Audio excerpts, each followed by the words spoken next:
1969 wasn't just the end of a decade, it was the end of an era. Dr. King was gone, Malcolm was gone, the country was divided, wounded. But the music?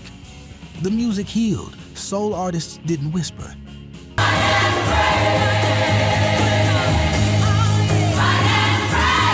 They testified about love, pride, grief, and revolution. Let's revisit 15 unforgettable soul tracks from 1969, songs that comforted the broken and challenged the world. And the final song? It didn't just end the decade, it left a promise for the next.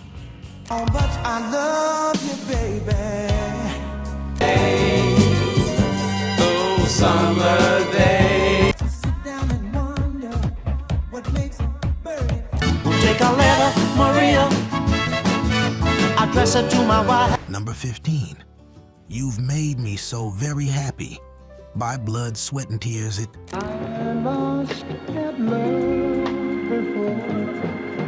It started as a Motown ballad, but in 1969, Blood, Sweat and Tears turned it into something huge.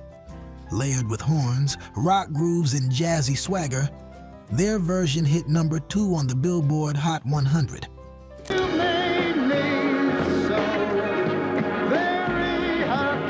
But the heart of the song stayed true, a declaration of gratitude to the one who stayed.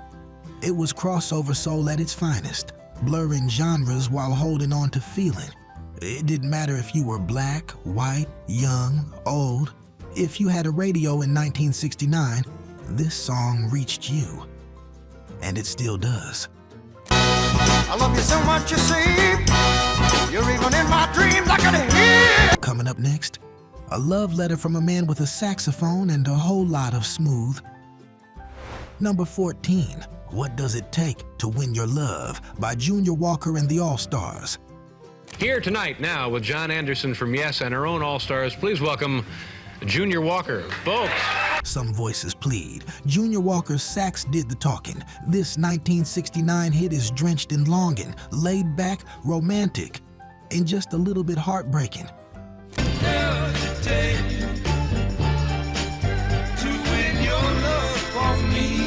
Walker's raspy vocals paired with that unforgettable sax solos turned this into a slow dance staple. It hit number 1 on the R&B charts and cracked the pop top 5. Rare air for a ballad this smooth. It wasn't flashy, it wasn't loud, it was real, and that made it unforgettable. I love you. Ooh, I thought you understood. But next, a love song born from pain and a group who turned grief into glory. Number 13, Baby I'm For Real by The Originals. How much I love you, baby. This song aches. Co-written and produced by Marvin Gaye, Baby I'm For Real stripped away the excess and delivered one of the most heartfelt ballads of the decade. Simple strings, a delicate beat, and vocals so sincere they sound like a confession. The Originals had been around for years, but this 1969 single finally gave them their moment. My whole life with you. Reaching number 1 on the R&B charts. It's a song for slow dances, second chances, and quiet nights you can't forget. No gimmicks, just truth. And I might give you a little slow dance if you subscribe to the channel right now. Next, a soul legend turns the ghetto into poetry. Number 12, The Ghetto by Donny Hathaway. Ladies and gentlemen, the very soulful Mr. Donny Hathaway. Donny Hathaway didn't just sing about the ghetto, he painted it. Released in late 1969. This debut single blended jazz, funk, Latin percussion, and soul into a hypnotic, cinematic groove.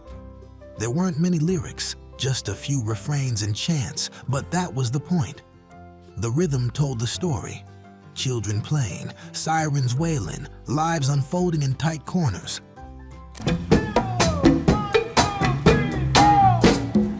Donny wasn't judging, he was witnessing. And with this track, he announced himself not just as a singer, but a truth teller. The ghetto didn't chart high, but it meant everything. Coming up, a silky anthem about heartbreak and survival. Number 11, Can I Change My Mind by Tyrone Davis. She didn't bat an eye as I packed my... It's the sound of regret, and Tyrone Davis delivers it with a velvet blade. Can I Change My Mind opens with a drum fill and a deep breath. And then, the voice of a man who made a mistake he knows he'll never undo. Released in very late '68 and peaking in early '69, it became a #1 R&B hit. Baby, I cannot change my mind. And his first real breakthrough. The horns sway, the rhythm walks. And Davis, he pleads, but never begs. A classic heartbreak anthem for anyone who's realized they let the right one walk away. But next, a civil rights anthem disguised as a love song from one of soul's most poetic voices. Number 10, Choice of Colors by The Impressions. If you had a choice of colors. Curtis Mayfield didn't shout, he asked. Choice of Colors was quiet, but it cut deep. Would you rather live in a world that's black or white? Would your heart be full of love or hate? If there was no day or night. Released during one of the most turbulent summers in American history, it topped the R&B charts and made listeners confront uncomfortable truths, wrapped in harmonies so smooth they were disarming. The Impressions didn't point fingers, they held up a mirror. And it's still reflecting. I say now people must prove to the people. Next, a gospel smash that crossed over and saved souls everywhere it landed. Let me know when you're ready for entries 9 to 7. Number 9, Oh Happy Day by Edwin Hawkins Singers.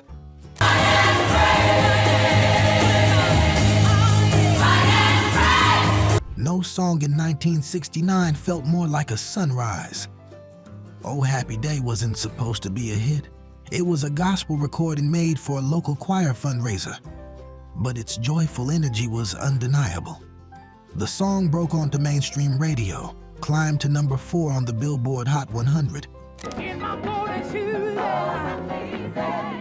and earned a Grammy, bringing gospel into living rooms around the world. Dorothy Morrison's lead vocals soar with divine fire, and the arrangement feels like revival meeting the radio dial. It wasn't just spiritual, it was unifying. One of the purest moments in all of soul. Happy day, oh, a happy day. Coming up, a message of defiance, pride, and groove from a band that played by no one's rules. Number 8, It's Your Thing by the Isley Brothers. Until then, Jim O'Neill saying thanks for watching. Good night, everybody. Here are the Isley Brothers. The Isley Brothers broke from Motown, and this was their battle cry released independently. Early 1969, It's Your Thing was funky, fierce, and free. You know you make me. Do what you want to do, they sang. And suddenly, the old rules didn't matter. The track topped the R&B charts, won a Grammy, and helped define the early sound of funk. Ronald Isley's voice dances over a strutting bass line and punchy horns that practically dare you not to move. This wasn't rebellion for show, it was liberation in stereo, and the world heard it loud. But next, a summertime classic that floats like a memory and stings like a goodbye. Number 7, Hot Fun in the Summertime by Sly and the Family Stone. Oh, summer day. Some songs are seasons. Hot Fun in the Summertime is August, fading sunlight, and a breeze through the window. Released right after the band's legendary Woodstock performance, this track is slower and smoother than their usual funk chaos, and that's what makes it hit. It's nostalgic from the first note, like you're remembering something beautiful while it's still happening. The harmonies are soft, the horns are golden. And Sly, he sounds almost wistful. The song peaked at number 2 on the pop charts, but emotionally, it never left the top.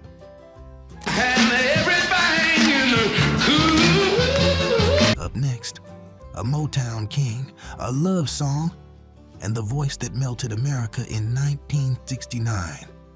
Number 6, Too Busy Thinking About My Baby by Marvin Gaye.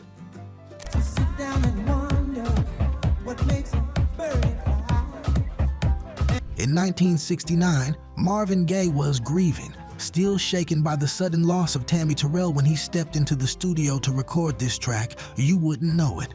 Too Busy Thinking About My Baby is pure joy on the surface.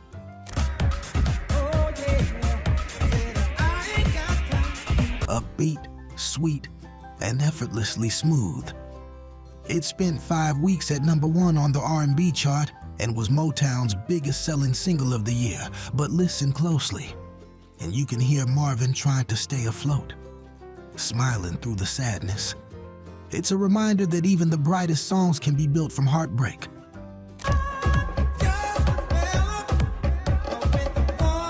Coming up, a crossover anthem born in the borderlands of soul, pop, and Latin flavor. Number 5, Take a Letter Maria by R.B. Greaves. Great sound. R.B. Greaves. Take a Letter, Maria. It opens like a movie, horns blaring, keys tapping, and a man dictating the end of his marriage to his secretary. Take a Letter Maria is soul storytelling at its finest. Take a letter, Maria. Address it to my wife. Greaves delivers it straight, not as a victim, but a man ready to move on. The Latin-tinged groove gave it a unique flavor, and it caught fire, reaching number 2 on the Hot 100. It's not flashy. It's cool, calm, and full of that late 60s adult soul confidence. Oh, take a letter, Maria. Address it to. By the end, you're not sure if it's a breakup song or a new beginning. But the next track, it is a new beginning, one wrapped in unity, rhythm, and revolution. Number 4, Everyday People by Sly and the Family Stone. Sly and the Family Stone with one of their biggest hits. We Got to Live Together. Few lyrics in 1969 felt more necessary or more revolutionary. Everyday People wasn't angry. It wasn't mournful. It was truth, wrapped in rhythm. A call for unity during one of the most divided years in American history. Sly Stone's genius was making heavy ideas feel light, like you could dance your way toward justice. The track hit number 1 across the board and became one of the most enduring anthems of inclusion in soul history. It wasn't just for 1969, it was for every day. We got to live together. Coming up, the final 3, including a farewell from Diana Ross that sealed a legacy. Number 3, Only the Strong Survive by Jerry Butler. Once again, ladies and gentlemen, Mr. Jerry Butler. This isn't just a soul song, it's a lesson. With the calm authority of a big brother, Jerry Butler lays it out. Heartbreak will come, but don't let it break you. Backed by rich horns and a steady rhythm section, Butler's baritone delivers the message like gospel. My mama had some great advice, so I thought I'd put it in the words of this song. I can still hear her saying, Only the strong survive. It was more than a chorus, it was a mantra, especially in a year filled with struggle.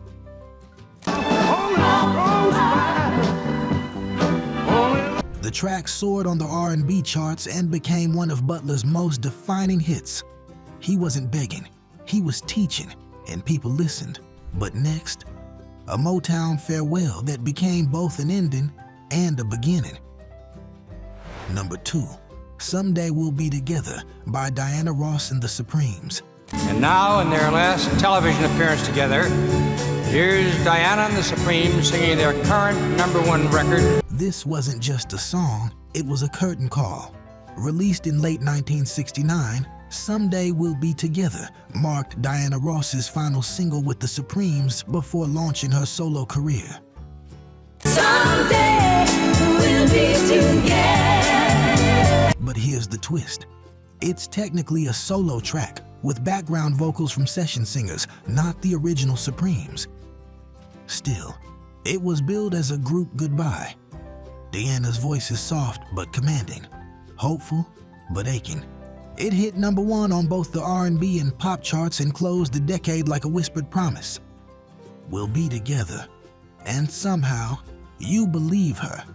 Someday, some sweet way together. And now, one final song, the emotional core of 1969, and maybe the soul of an entire generation. #1, I Can't Get Next to You by The Temptations Explosive. The famous recording stars, The Temptations, singing their newest hit, I Can't Get Next to You. So let's have a pleasant welcome for them. Emotional, unstoppable. I Can't Get Next to You wasn't just a hit, it was a revelation.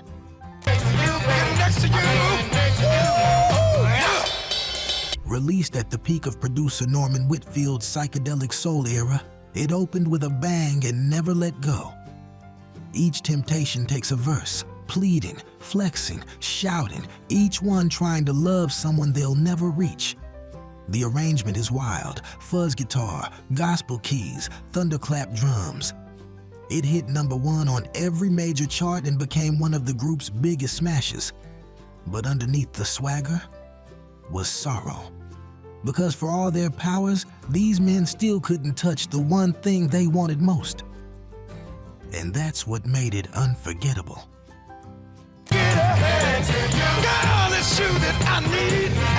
1969 gave us more than music. It gave us mirrors. Songs that reflected the struggle, the love, the hope, and the fight to keep going. Which of these soul classics still plays in your head? Let us know in the comments. And if you thought 1969 was powerful, wait till you hear what came next. Our 1971 Soul Countdown is packed with fire. Because soul doesn't age, it just gets deeper.